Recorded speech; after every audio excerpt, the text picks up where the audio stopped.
नमस्ते जी, आप सभी लोगों का बहुत-बहुत स्वागत है और आशा करता हूँ कि आप सभी बहुत अच्छे होंगे, बहुत शानदार होंगे, फर्स्ट क्लास होंगे, ज़बरदस्त होंगे और एकदम स्वस्थ और मस्त होंगे। प्लीज़ एक बार सभी लोग आ जाइएगा, फिर हम क्लास को आगे बढ़ाते हैं। चलते हैं आगे की तरफ और आगे की तरफ चलने के लिए आपका क्लास में आना ज़रूरी है। जल्दी से सब लोग आ जाएँगे प्लीज़।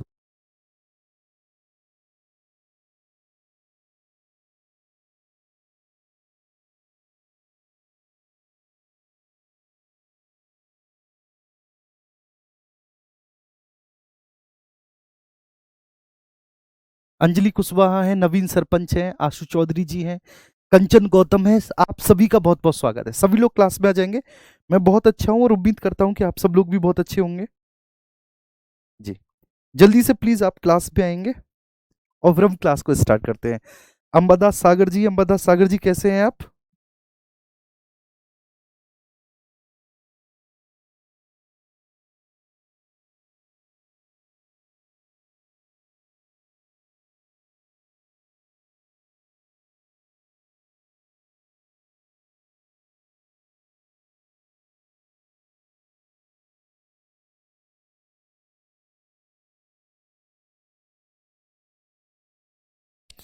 चलिए ओके,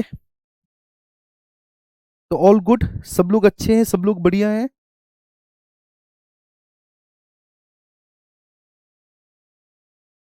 जी, ठीक है, मैं बहुत अच्छा हूँ, मैं बहुत शानदार हूँ और उम्मीद करता हूँ कि आप सब लोग भी बहुत ही शानदार होंगे, आप सब लोग भी ठीक है, बहुत अच्छे होंगे।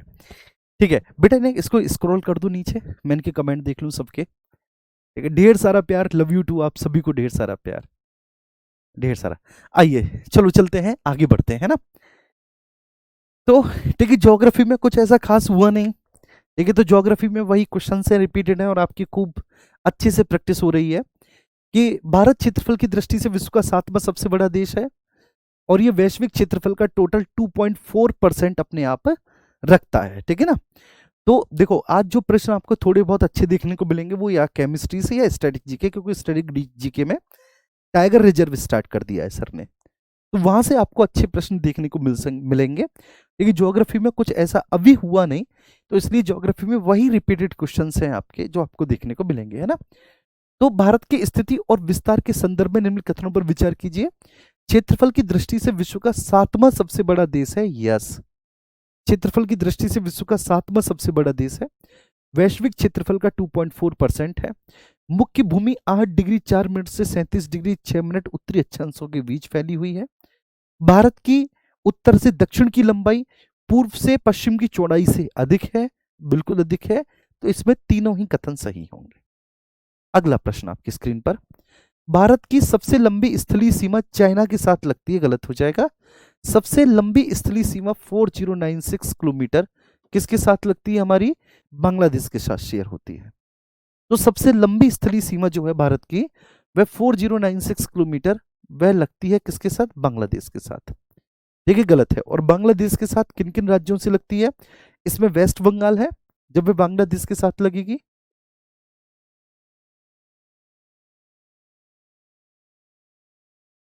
जब बांग्लादेश के साथ लगेगी, ठीक है, तो वेस्ट बंगाल है, पश्चिम बंगाल है, इसमें असम है,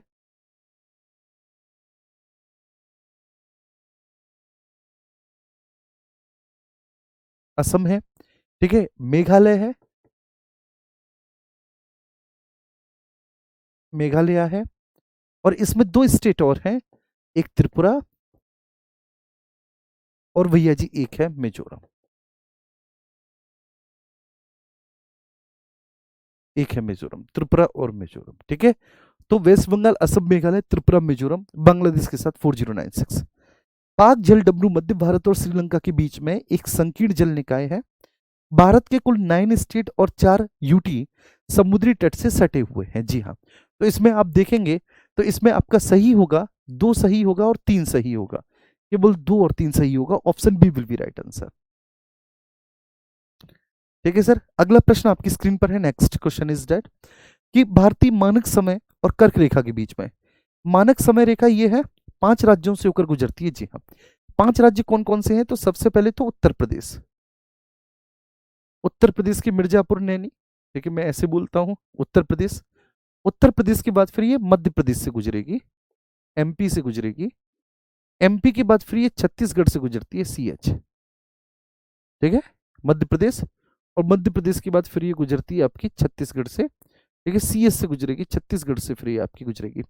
छत्तीसगढ़ के बाद फिर ये आंध्र प्रदेश से होकर जाएगी, एपी, आंध्र प्रदेश से होकर जाएगी, और आंध्र प्रदेश के बाद फिर ये उड़ीसा से निकलेगी।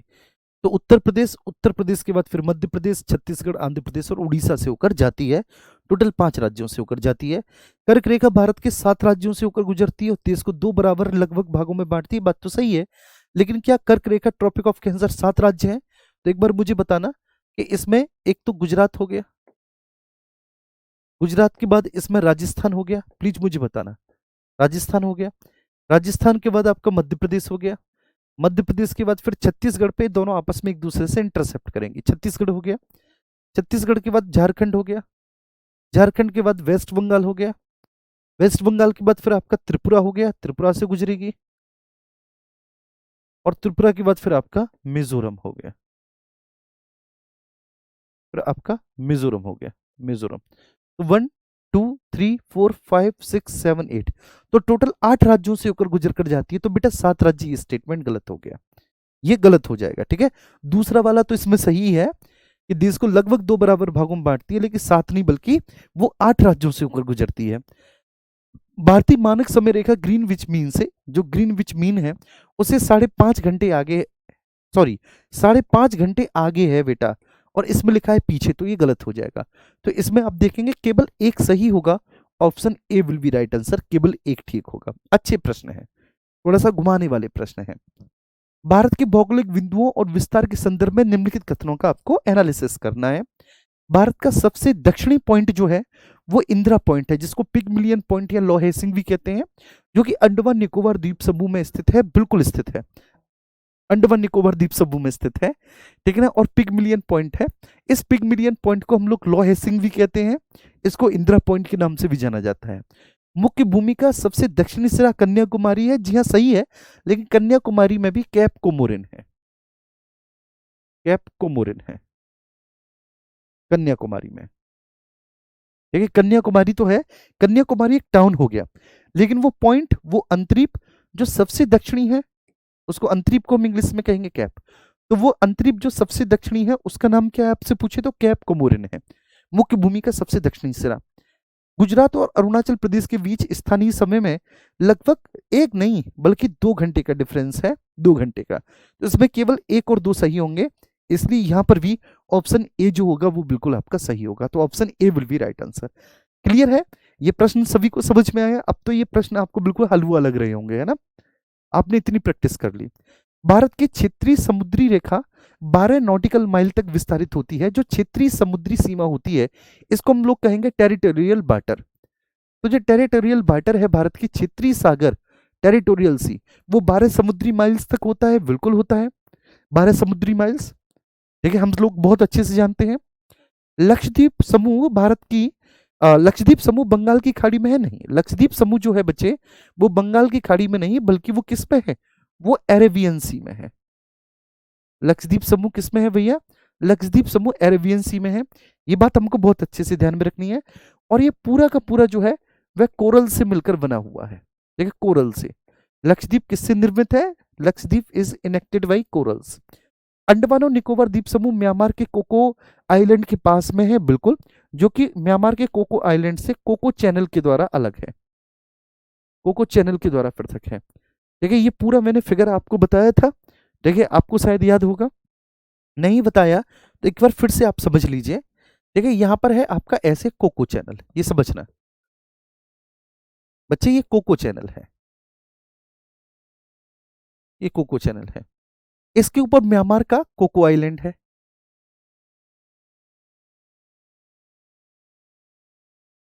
ठीक है, इसके ऊपर म्यांमार का कोको आइलैंड है, म्यांमार का कोको आइलैंड है। फिर यहां पर नॉर्थ अंडमान है, नॉर्थ अंडमान है, यहां पर नॉर्थ अंडमान से नीचे हम आएंगे तो मिडिल अंडमान है,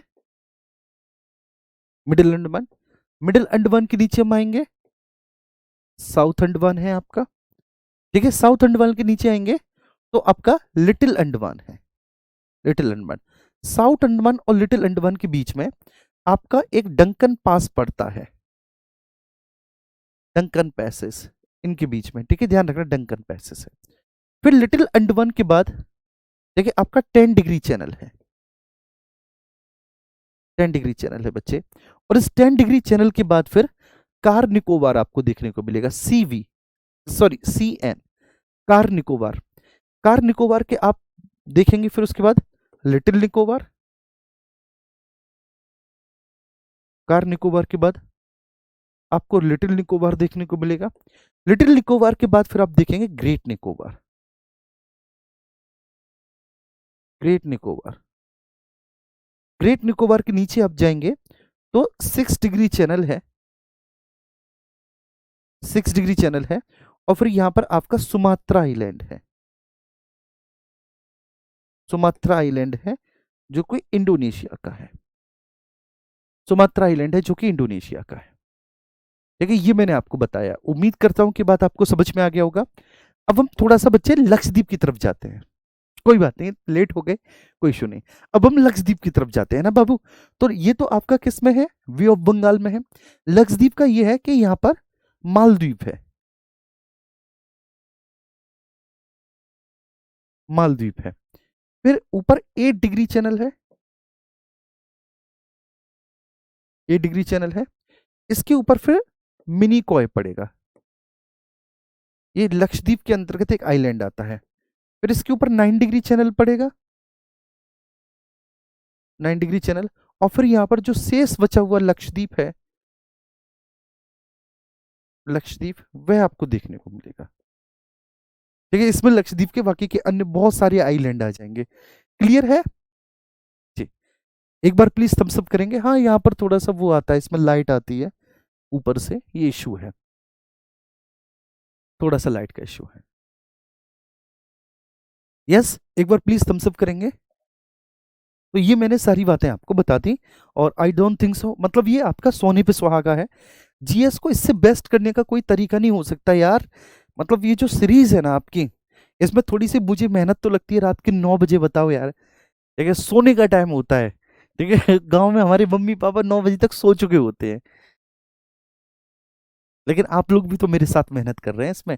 तो यहाँ पर केवल एक ठीक होगा, 2 गलत हो जाएगा और 3 भी, तो 1 और 3 ठीक होगा। यहाँ पर option B will be right answer, 1 और 3 ठीक होगा। अगला प्रश्न आपकी स्क्रीन पर है, क्वेश्चन नंबर 6। भारत का क्षेत्रफल विश्व के 7वें स्थान पर है जनसंख्या में, अभी ये दूसरे स्थान पर है 2011 की जनगणना के अनुसार। भारत का उत्तर से दक्षिण विस्तार जो है 2933 किलोमीटर है, गलत हो जाएगा। उत्तर से दक्षिण विस्तार भारत का 3214 किलोमीटर है। अब तक ये आंकड़े आपको रट चुके होंगे, जिसको कहते हैं लिटरली रटना ये आंकड़े। और भारत की स्थलीय सीमा की कुल लंबाई तटरेखा की कुल लंबाई से लगभग दोगुनी है, बिल्कुल लगभग दोगुनी है। क्योंकि अभी तक बच्चे देखो, स्थलीय सीमा की 15,200 किलोमीटर ही मानी जा रही है। बेशक गृह मंत्रालय ने अपडेटेड रिपोर्ट दे दी है, और द्वीपों की अभी 7516 ही मानी जा रही है, 7516 किलोमीटर ही मानी जा रही है, अभी भी मानी जा रही है लिटरली, मैं आपको बताता हूं। तो लगभग दोगुनी है, तो दोनों ही कथन इसमें सही होंगे। ठीक है, और तीसरा भी है, ओ नहीं, मतलब पहला सही होगा और तीसरा सही होगा, तो इसमें पहला और तीसरा, option B will be right answer, पहला और तीसरा सही होगा। अफगानिस्तान भारत के साथ सबसे छोटी, ठीक है, सीमा साझा करता है। जी हाँ, 106 किलोमीटर केवल साझा करता है। रेड क्लिफ भारत और चाइना के बीच में है, नहीं रेड क्लिफ, ठीक है, मैकमोहन है भारत और चाइना के बीच में, मैकमोहन है भारत और चाइना के बीच में, मैकमोहन है।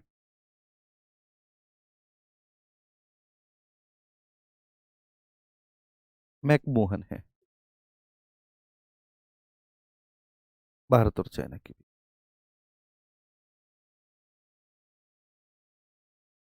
चलो, मैकमोहन है। और मैकमोहन को कब ड्रॉ किया गया? 3 जुलाई 1914 को। ये डेट भी आपको याद रखनी है, 3 जुलाई 1914 को मैकमोहन को ड्रॉ किया गया, मैकमोहन रेखा खींची गई। त्रिपुरा 3 तरफ बांग्लादेश से घिरा हुआ है, बिल्कुल सही बात है, 3 तरफ बांग्लादेश से त्रिपुरा घिरा हुआ है। तो इसमें भी सी, ऑप्शन 1 और 3 आपका सही होंगे। ठीक है, क्लियर है नवीन जी? थैंक यू भाई। बेटा मैं पीडीएफ ये लोग क्यों नहीं डाल रहे, मैं कल बोलता हूँ, ठीक है। अब यहाँ पर ज्योग्राफी के क्वेश्चंस हमारे हुए।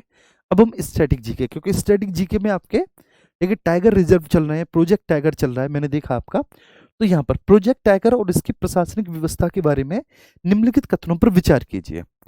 प्रोजेक्ट टाइगर की शुरुआत 1973 में जिम कॉर्बेट नेशनल पार्क से हुई थी। जी हाँ, अब जिम कॉर्बेट नेशनल पार्क का नाम पता है क्या है? देखिए रामगंगा नेशनल पार्क है, अब इसका नाम बदल गया है जिम कॉर्बेट का। रामगंगा नेशनल पार्क है जिम कॉर्बेट का, रामगंगा नेशनल पार्क है, ठीक है, क्लियर है। अरे भाई,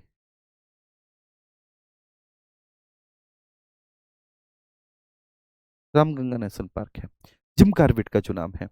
तो प्रोजेक्ट टाइगर की शुरुआत 1973 में हुई थी, जिम कॉर्बेट नेशनल पार्क से हुई थी, बिल्कुल सही बात है।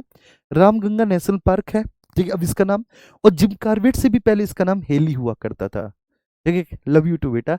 इससे भी पहले क्या हुआ करता था? हेली। इसके बाद राष्ट्रीय बाघ संरक्षण प्राधिकरण एनटीसीए, जो बाघों की रिपोर्ट जारी करता है, उनके संरक्षण और उनके कंजर्वेशन और उनके एनहांसमेंट का काम करता है। राष्ट्रीय बाघ संरक्षण प्राधिकरण एनटीसीए, ये एक, ठीक है, स्टैच्यूटरी बॉडी है, एक वैधानिक निकाय है जो बाघों के संरक्षण की निगरानी करता है, बिल्कुल सही बात है। भारत में बाघों की जो वर्तमान संख्या है 2025 तक जो लास्ट डेटा है उसके अनुसार 3682 है, बिल्कुल, जो कि पूरे विश्व की आबादी का 75% है।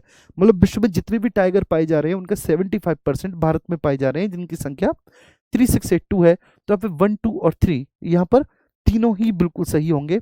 D will be right answer, तीनों ही सही होंगे, तीनों ही सही होंगे, ठीक है। एक बार आप देख लेंगे और एक बार थम्स अप करेंगे, इस डेटा को आप पूरे को आप याद करेंगे, ये डेटा आप लोगों के लिए बहुत जरूरी है, इसे याद करना।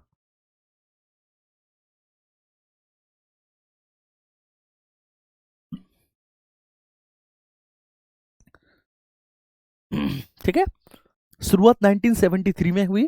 राष्ट्रीय बाघ संरक्षण प्राधिकरण एक वैधानिक निकाय है जो बाघों के संरक्षण की निगरानी करता है, और बाघों की वर्तमान संख्या 3682 है, जो कि वैश्विक आबादी का 75% है। 1, 2 और 3। अब भारत के जो नवीनतम टाइगर रिजर्व है जो 2024 और 25 के दौरान बने हैं, उनके संदर्भ में निम्नलिखित कथनों का मूल्यांकन करना है भारत के नवीनतम टाइगर रिजर्व के बारे में। माधव टाइगर रिजर्व भारत का 58th, ठीक है, टाइगर रिजर्व है जो कि मध्य प्रदेश में है। 58th है माधव टाइगर रिजर्व, भारत का 58वां टाइगर रिजर्व है, सबसे लेटेस्ट यही है, मध्य प्रदेश में है। गुरु घासीदास तिमोर पिंगला टाइगर रिजर्व, ये छत्तीसगढ़ में है, ठीक है, किस में है? ये छत्तीसगढ़ में है,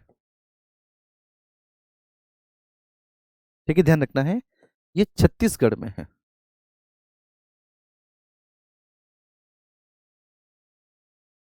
छत्तीसगढ़ में स्थित है। गुरु घासीदास तिमोर पंगला टाइगर रिजर्व छत्तीसगढ़ में है। रातापानी टाइगर रिजर्व को 2024 में 57 में टाइगर रिजर्व के रूप में मान्यता दी गई थी, बिल्कुल सही बात है, ठीक है। तो यहाँ पर 1 और 3 सही होगा, option C will be right answer. Ratapani tiger reserve जो है इसको 57th टाइगर रिजर्व के रूप में इसको मान्यता दी गई थी, 2024 में दी गई थी रातापानी। अब मैं आपसे पूछता हूँ कि रातापानी टाइगर रिजर्व है कहाँ पर, मुझे बताएंगे।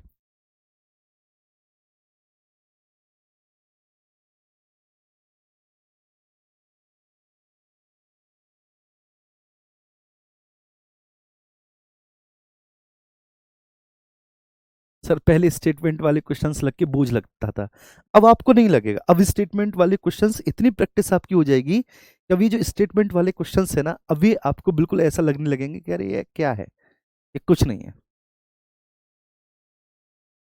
सर आपकी इंस्टा आईडी इंस्टा आईडी क्यों मांग रहे हो मेरे भाई? चलो, आप मेरा नाम डाल देना, ब्लू टिक आ जाएगा, वही होगी, ठीक है। आइए, अब इसके बाद फिर हम अगले प्रश्न पर चलते हैं। अगला प्रश्न है टाइगर रिजर्व के भौगोलिक आकार और रिकॉर्ड के बारे में, ठीक है। Consider the following statement about the geographical size and records of the tiger reserve, ठीक है ना। तो टाइगर रिजर्व के, ठीक है, ज्योग्राफिकल एरिया के बारे में आपसे पूछा, उनके बारे में आपको बताना है। क्षेत्रफल की दृष्टि से जो आंध्र प्रदेश का नागार्जुन सागर श्रीशैलम है वह भारत का सबसे बड़ा टाइगर रिजर्व है। Yes, exactly right. क्षेत्रफल की दृष्टि से आंध्र प्रदेश का नागार्जुन सागर श्रीशैलम भारत का सबसे बड़ा टाइगर रिजर्व है। Absolutely right. महाराष्ट्र का वो टाइगर रिजर्व भारत का सबसे छोटा टाइगर रिजर्व है, ये बात भी सही है। महाराष्ट्र का वो टाइगर रिजर्व भारत का सबसे छोटा टाइगर रिजर्व है, बिल्कुल सही है। जिम कॉर्बेट नेशनल पार्क बाघों की संख्या में किसी भी रिजर्व की तुलना में सबसे अधिक बाघों की संख्या जिम कॉर्बेट में है। जी हाँ, जिम कॉर्बेट में है। ठीक है, ये तीनों ही स्टेटमेंट बिल्कुल सही है। रातापानी एमपी में है, बिल्कुल एमपी में, मैंने बताया नहीं है। रातापानी टाइगर रिजर्व मध्य प्रदेश में है। अच्छा, आप लोगों ने तो जवाब दे दिया, लेकिन मैं लिखना भूल गया यहाँ पर आपको। ठीक है, मध्य प्रदेश में है रातापानी। ओके, बिल्कुल सही बात है ना। आइए आगे चलते हैं। अब आपको बताना है कि टाइगर रिजर्व और उनके संबंधित क्षेत्र आपको बताने हैं। बांदीपुर कर्नाटक में है, इंद्रावती छत्तीसगढ़ में है, सिमलीपाल उड़ीसा में है, पलामू बिहार में नहीं है। बिहार में वाल्मीकि टाइगर रिजर्व है, आपको पढ़ाया होगा सर ने। बिहार में कौन सा है? वाल्मीकि टाइगर रिजर्व है बिहार में, वाल्मीकि टाइगर रिजर्व है। ठीक है, पलामू टाइगर रिजर्व है कहां पर? पलामू झारखंड में है। पलामू टाइगर रिजर्व कहां पर है? झारखंड में है। बाकी का सब सही सुमिलित है, 2 3 4 सब सही सुमिलित है। Option A will be right answer कि 2 3 4 बाकी सब सही सुमिलित है ना जी। अगले प्रश्न पर चलते हैं। बाघ अभयारण्यों के प्रबंधन और कोर बफर रणनीति के बारे में निम्नलिखित कथनों पर विचार कीजिए। ठीक है, consider the statement about the management of tiger reserve and core buffer strategy. Core zone जो होता है किसी भी टाइगर रिजर्व में, उसमें जो ह्यूमन हस्तक्षेप होता है, जो मानवीय गतिविधियां होती हैं, ह्यूमन इंटरवेंशन पूरी तरह से रिस्ट्रिक्टेड होता है और ये केवल टाइगर्स के लिए होता है core zone. Yes. Buffer zone का उद्देश्य स्थानीय समुदाय और जो वाइल्ड लाइफ है उनके बीच में सह अस्तित्व, सह अस्तित्व मीन्स बच्चे उनके बीच में, ठीक है, लोकल कम्युनिटी, उनके बीच में जो को एग्जिस्टेंस है, सह अस्तित्व को बढ़ावा देना। ठीक है, प्रमोट करना को existence between the local communities and wild life. सही है। वर्तमान में मध्य प्रदेश में सबसे ज्यादा 9 टाइगर रिजर्व है। यस, सबसे ज्यादा मध्य प्रदेश में है, 9 टाइगर रिजर्व है वर्तमान में। Option D will be right answer, तीनों सही है, तीनों सही है इसमें। ठीक है, डी होगा बच्चे। वर्तमान में मध्य प्रदेश में है सबसे ज्यादा टाइगर रिजर्व। कोई डाउट है क्या किसी को? बताओ, किसी को कोई डाउट है क्या?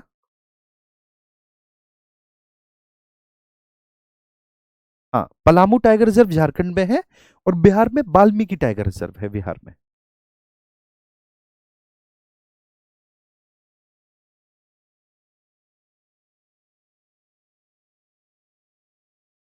देखो,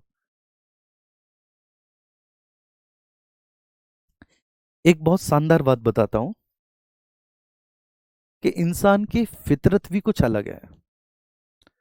अगर आप उसे जानवर कह दो तो खिसिया जाता है, गुस्सा हो जाता है, और उसे शेर कह दो, चीता कह दो तो खुश हो जाता है कि नहीं? जबकि शेर और चीता भी जानवर है। चलो,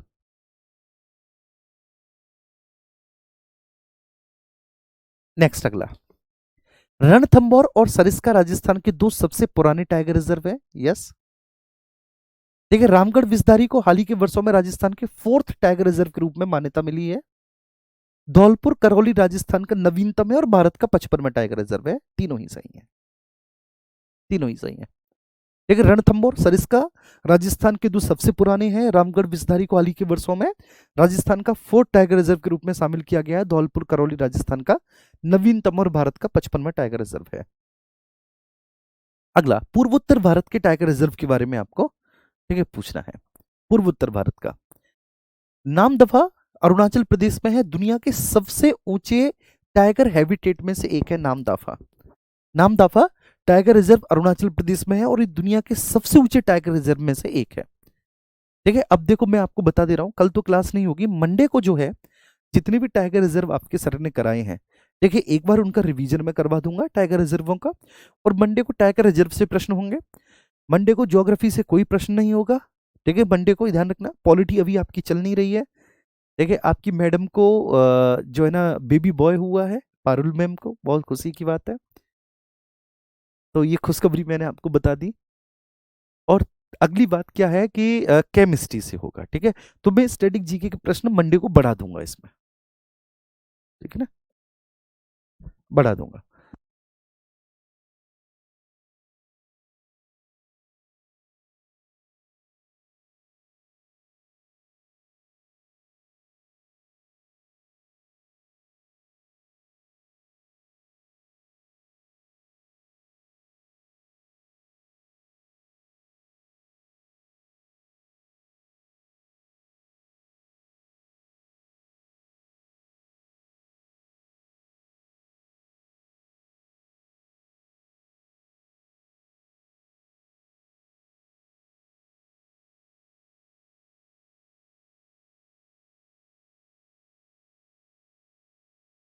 ओके,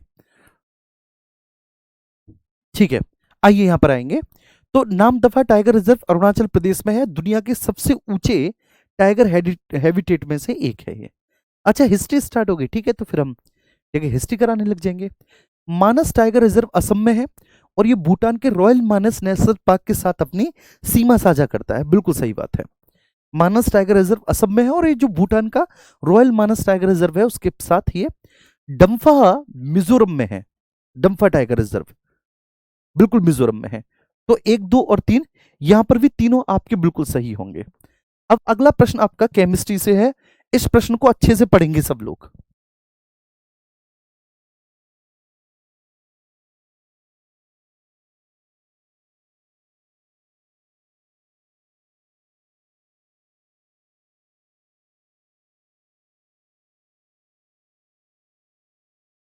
ठीक है, तो ये अगला प्रश्न ये है आपका जी।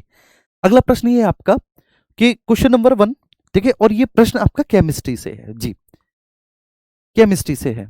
नहीं, मंडे टू फ्राइडे ही होगी क्लास। अब ये केमिस्ट्री से है, इस प्रश्न को आप बहुत अच्छे से देखेंगे सब लोग। ठीक है, प्रश्न आपसे पूछा है, तत्वों और यौगिकों की विशेषताओं के बारे में निम्नलिखित कथनों पर विचार कीजिए। ठीक है, तत्व और उनकी विशेषता। Consider the following statement about the characteristics of elements and ठीक है कंपाउंड्स। एक तत्व केवल एक ही प्रकार के परमाणुओं से मिलकर बना होता है। ठीक है, एक तत्व केवल एक ही प्रकार के परमाणुओं से मिलकर बना होता है, और इसे सरल पदार्थों में नहीं तोड़ा जा सकता, बिल्कुल सही बात है। देखिए, एक एलिमेंट जो होता है वो केवल एक ही प्रकार के परमाणुओं से, समान प्रकार के परमाणुओं से मिलकर तत्व का निर्माण होता है। एक कंपाउंड के गुण इसके घटक गुणों के समान होते हैं नहीं, गलत। जैसे कि मान के चलिए 2H2 प्लस O2 और इससे बना 2H2O। तो पानी क्या है? कंपाउंड है, पानी एक यौगिक है। पानी किससे बना? हाइड्रोजन ऑक्सीजन से। अब हाइड्रोजन हाईली इन्फ्लेमेबल है, ऑक्सीजन जो है वो जलाने में सहायक है, और जबकि पानी का नेचर इनसे अलग है। देखिए, पानी बुझाता है, देखिए पानी का काम आग को बुझाना है, और ये दोनों जलाने वाले हैं। देखिए, दोनों जलाने, एक तो खुद ज्वलनशील है, दूसरी जलाने वाली है, पानी बुझाने वाला है। तो यौगिक में क्रियाकारक के गुणधर्म, जो रिएक्टेंट्स होते हैं, उनकी प्रॉपर्टी बदल जाती है। गलत हो गया। यौगिकों का रासायनिक सूत्र निश्चित होता है, और उनके जो घटक होते हैं वो हमेशा एक निश्चित द्रव्यमान अनुपात में होते हैं। मतलब यस, यौगिकों में हमेशा एक निश्चित रासायनिक संयोजन होता है, एक सर्टेन केमिकल बॉन्ड होता है या कंपोजिशन होता है। एक सर्टेन केमिकल, एक निश्चित रासायनिक संयोजन, एक सर्टेन केमिकल कंपोजिशन होता है, एक सर्टेन केमिकल कंपोजिशन होता है हमेशा। इस बात को ध्यान रखना, एक निश्चित रासायनिक संयोजन होता है यौगिक में। तो एक और तीन जो होंगे वो आपके बिल्कुल सही होंगे। Option C will be right answer, एक और सी। अगले प्रश्न पर चलेंगे। ठीक है, पीतल। ठीक है, पीतल आपको पता है, पीतल जी, पीतल आपको पता है कि पीतल मिश्र धातु है, मिश्र धातु। अभी जो एक दो बार आप, मैं थोड़ा सा पीछे हुआ, लेकिन वो इसलिए क्योंकि आज थोड़ा सा इंटरनेट प्रॉब्लम कर रहा है। तो जो स्ट्रीमर है भैया वो बार बार पूछ रहा है, सर कोई प्रॉब्लम तो नहीं? मैंने कहा नहीं, इट्स ओके, सब कुछ ठीक है। तो अब यहाँ पर मिश्रणों के प्रकार, उनके गुणों के संदर्भ में आपको बताना है। पीतल व्रास, व्रास तांबे और जस्ते का एक समांगी मिश्रण है, मतलब होमोजीनियस मिक्सचर है।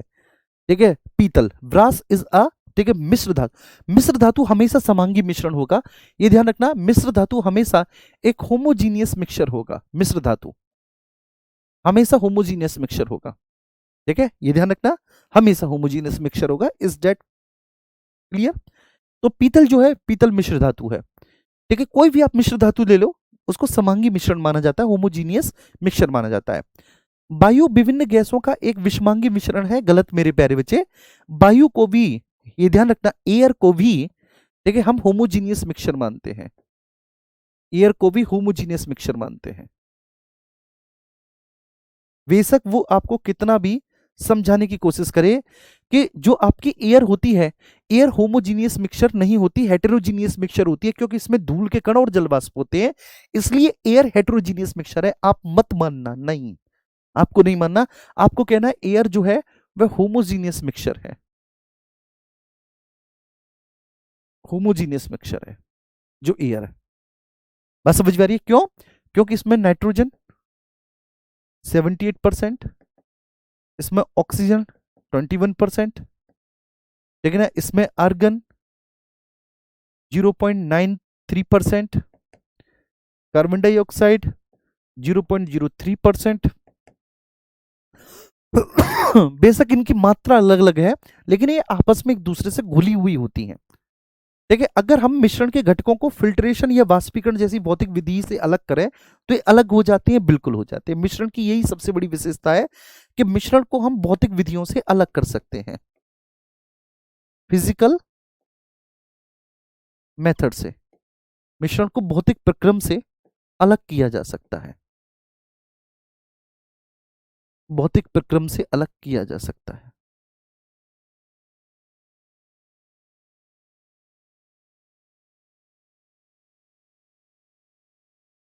मिश्रण को हम भौतिक प्रक्रम से अलग कर सकते हैं। ठीक है, क्लियर है। तो अब यहां पर देखेंगे एक और तीन, एक और तीन आपका सही है, सी विल बी राइट आंसर, एक और तीन। कोलाइडल, ठीक है, कोलाइड समाधान और टिंडल इफेक्ट बोला है। Consider the following statement about colloidal solution and the Tyndall effect. Colloidal, ठीक है, आप सभी को पता है Tyndall effect is also a best example of colloidal effect या कोलाइडल। तो टिंडल प्रभाव जो होता है वो लाइट के स्कैटरिंग की वह घटना है जो कोलाइडल कणों के द्वारा प्रदर्शित हो जाती है, बिल्कुल, ठीक है। कोलाइडल का मतलब होता है कोलाइडल और, ठीक है, आपका ये ध्यान रखना, निलंबन सॉल्यूशन और कोलाइडल सॉल्यूशन ये दोनों आपके हेटेरोजीनियस मिक्सचर में आते हैं। मिश्रण दो प्रकार का, समांगी विषमांगी, समांगी होमोजीनियस, विषमांगी हेटेरोजीनियस। होमोजीनियस समांगी मिश्रण में, देखिए, आपके सत्य विलयन आते हैं, ट्रू सॉल्यूशन आता है। ट्रू सॉल्यूशन में क्या होता है, ये ध्यान रखना आप लोग, एक बात ध्यान रखना मेरे प्यारे बच्चे, ठीक है ना, सॉल्यूशन आप इसको दो कैटेगरी में बांटो सॉल्यूशन को। ठीक है, एक होमोजीनियस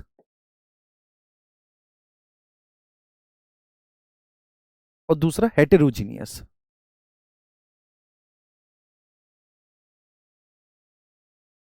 हेटेरोजीनियस दो कैटेगरी में आप इसे बांटो, homogeneous heterogeneous. Is that clear to everyone?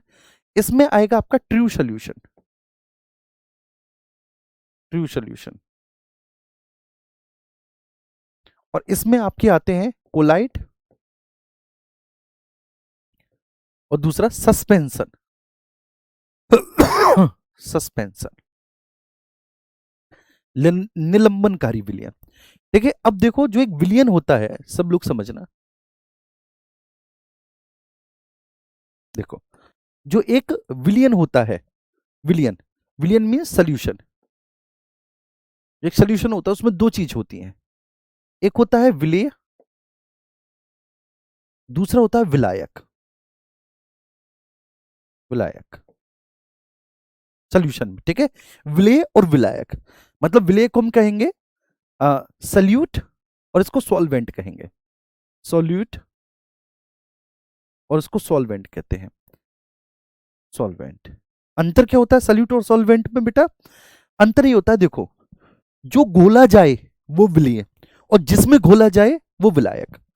जो घोला जाए वो विलेय, जिसमें घोला जाए विलायक। जैसे पानी में चीनी घोला जाए तो चीनी विलेय, पानी विलायक। पानी में स्याही घोली जाए, स्याही विलेय, पानी विलायक। पानी में नमक घोला जाए, नमक विलेय और विलायक। तो जहां पर विलेय के कणों का आकार, साइज, जहां पर विलेय के कणों का आकार 1 एंगस्ट्रॉम से कम होता है, 1 एंगस्ट्रॉम मीन्स 10⁻⁻10 मीटर, 1 एंगस्ट्रॉम से कम होता है, उसको ट्रू सोल्यूशन कहते हैं। उसको क्या बोलते हैं? ट्रू सोल्यूशन बोलते हैं। कोलाइट जहां पर 1 एंगस्ट्रॉम से अधिक हो बच्चे, 1 एंगस्ट्रॉम से अधिक हो और 10 एंगस्ट्रॉम से कम हो, 10 एंगस्ट्रॉम से कम हो कोलाइट। और जहां पर विलेय के कणों का आकार 10 एंगस्ट्रॉम से अधिक हो, 10 एंगस्ट्रॉम से अधिक हो, उसको सस्पेंशन सोल्यूशन बोलते हैं। क्या मेरी बात सभी को समझ में आ रही है? Is that clear to everyone? हाँ या ना? सब लोग बताएंगे मुझे।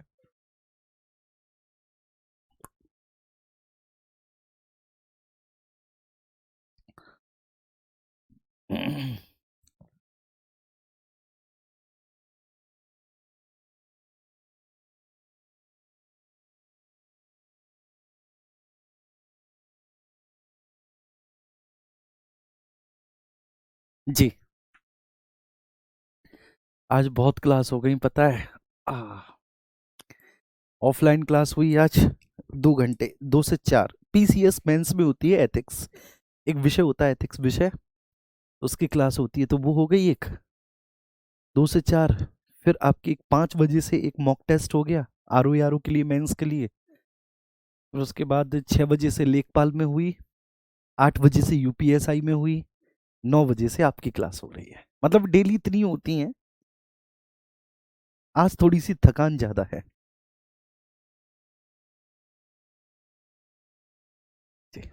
क्लियर है? समझ में आया बच्चे? बहुत अच्छे। ठीक है ना, जिसकी मात्रा कम है वो सल्यूट, जिसकी ज्यादा है वो सॉल्वेंट। ये सोल्यूशन है। तो अब आएंगे, ठीक है, अपने प्रश्न पर है। प्रश्न को देखेंगे। दूध और रक्त कोलाइड मिश्रण के उदाहरण है। यस, ठीक है, मिल्क एंड ब्लड। कोलाइड कणों को सामान्य फिल्टर पेपर के द्वारा आसानी से अलग नहीं किया जा सकता। अगर आप इसको अलग करेंगे तो सेंट्रीफ्यूगल से करेंगे, सेंट्रीफ्यूगल अप्रोच से अलग करेंगे। ठीक है, जैसे कि आप क्या करते हैं, ठीक है, जब आप दूध को, ठीक है ना, दही बनाकर जब वो करते हैं तो उसमें से क्रीम अलग निकालते हैं। तो यहां पर एक और दो सही होगा, केवल option A will be right answer. आप इसको सामान्य फिल्टर पेपर से अलग नहीं कर सकते, फिल्टर पेपर से। देखिए, और एक और बात बता दो, कई बार पता है एंगस्ट्रॉम ना मानकर, ठीक है ना, नैनोमीटर मान लेता है। बिले के कणों का आकार नैनोमीटर भी कह देता है। तो ये ध्यान रखना है, ये अलग अलग है। अब डॉल्टन के परमाणु सिद्धांत। डॉल्टन साहब कहते हैं कि atoms are indivisible and can not created और destroy by any chemical process. Atom परमाणु अविभाज्य होते हैं, उन्हें किसी भी रासायनिक प्रक्रिया के द्वारा बनाया या नष्ट नहीं किया जा सकता। बिल्कुल सही है। विभिन्न तत्वों के परमाणु एक सरल पूर्ण संख्या अनुपात में मिलकर यौगिक बनाते हैं। यस, बिल्कुल बनाते हैं। जैसे मैं आपको बताता हूं, नाइट्रोजन और हाइड्रोजन के परमाणु मिलकर, ठीक है, उन्होंने अमोनिया बना दिया, NH3 बना दिया। एक एग्जाम्पल के तौर पर मैं बता रहा हूं। ठीक है, तो एक यौगिक बनाते हैं। एक ही तत्व के सभी परमाणु द्रव्यमान और रासायनिक गुणों में एक समान होते हैं। ठीक है ना, एक ही तत्व के जितने भी परमाणु हैं, ठीक है, सारे के सारे परमाणु द्रव्यमान और रासायनिक गुणों में बिल्कुल समान होते हैं। तो एक और दो बिल्कुल सही होगा। इसमें क्या पूछा है? गलत, ओहो गलत केवल 3 होगा। ऑप्शन सी गलत, इसमें केवल 3 होगा। जी, लाइट इफेक्ट हो रहा है बेटा, मैं क्या कर सकता हूँ? 1 सेकंड रुको, मैं ठीक है बंद करके देखता हूँ एक लाइट। अब सही है? अब ठीक है, एक लाइट मैंने बंद कर दी। अब आप देखना है ना। अगले प्रश्न पर आते हैं। अब इसमें पूछा है पृथक्करण की विधियों और उनके अनुप्रयोगों के संबंध में। Consider the following statement regarding separation method and their application. तो consider the following statement regarding separation method and their applications. पृथक्करण की विधि और उनके अनुप्रयोगों के संबंध में बताना है। सेंट्रीफ्यूगेशन का उपयोग दूध और क्रीम अलग करने के लिए। ठीक है, फ्रैक्शनल डिस्टिलेशन, फ्रैक्शनल डिस्टिलेशन को कहते हैं प्रभावी आशवन। उसका उपयोग उन तरल पदार्थों को अलग करने के लिए किया जाता है जिनके बॉइलिंग पॉइंट्स में बहुत कम अंतर होता है। और केमेटोग्राफी का उपयोग हम रंग या पिगमेंट को उनके मिश्रण से अलग करने के लिए करते हैं। ये बहुत अच्छा प्रश्न है। ठीक है, ये बहुत अच्छा प्रश्न है। तो सेंट्रीफ्यूगेशन का उपयोग दूध से क्रीम को अलग करने में। फ्रैक्शनल डिस्टिलेशन का उपयोग हम उन तरल पदार्थों को अलग करने के लिए कि जिनकी बॉइलिंग पॉइंट में बहुत कम डिफरेंस होता है। और क्रोमेटोग्राफी, क्रोमेटोग्राफी का यूज हम करते हैं रंग या पिगमेंट्स को उनके मिश्रण से अलग करने के लिए, मिश्रण से अलग करने के लिए। तो यहां पर तीनों ही आपके सही होंगे, 1 2 एंड 3। धातु और अधातु तत्वों के गुणों के संदर्भ में बताएंगे। अधिकांशतः धातुएं ऊष्मा और विद्युत की सुचालक होती हैं। आयोडीन एक ऐसी अधातु है जो, ठीक है, चमकदार है। पारा एक ऐसी है जो नॉर्मल रूम टेम्परेचर पर भी लिक्विड अवस्था में रहती है। तो ये सभी सही हैं, उपरोक्त सभी। और लास्ट प्रश्न है, ठीक है, आज का, सॉल्यूशन की सांद्रता और प्रकृति के बारे में आपको बताना है। Evaluate the statement about the concentration and nature of solution. तो evaluate the statement concentration and nature of the solution. एक सैचुरेटेड विलियन मतलब संतृप्त विलियन मतलब सत्य विलियन, ठीक है, उसमें एक निश्चित तापमान पर और अधिक विलय नहीं घोला जा सकता। बिल्कुल सही बात है। एक संतृप्त विलयन का मतलब है कि एक सैचुरेटेड सोल्यूशन वे है जिसमें एक, ठीक है, सर्टेन टेम्परेचर पर, एक जिसमें आप, ठीक है, एक निश्चित तापमान पर और अधिक, ठीक है, विलय नहीं घुल सकते।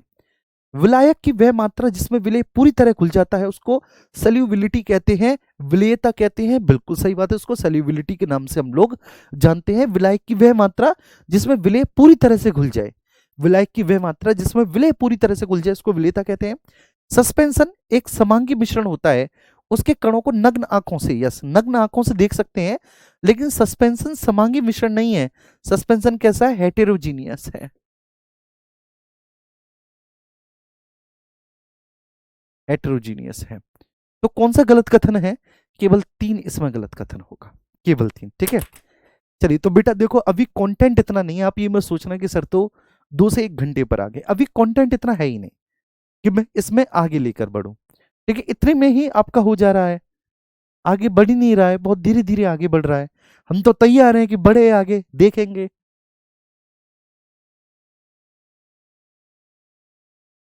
जी, ठीक है, थैंक यू, गुड नाइट। आप लोग अपना ख्याल रखो, बहुत अच्छे से रहो। कंपाउंड और मिक्सचर को फिर मैं मंडे को करूंगा अच्छे से एक्सप्लेन, ठीक है? ठीक है ब्रजेश, मैं मंडे से करूंगा, है ना? कर दूंगा मैं अच्छे से। जिस भी टॉपिक में आपको कोई भी प्रॉब्लम आए मुझसे कह सकते हैं, मैं उसे विस्तार से एक्सप्लेनेशन करके पढ़ा दूंगा। Thank you ji, thank you so much.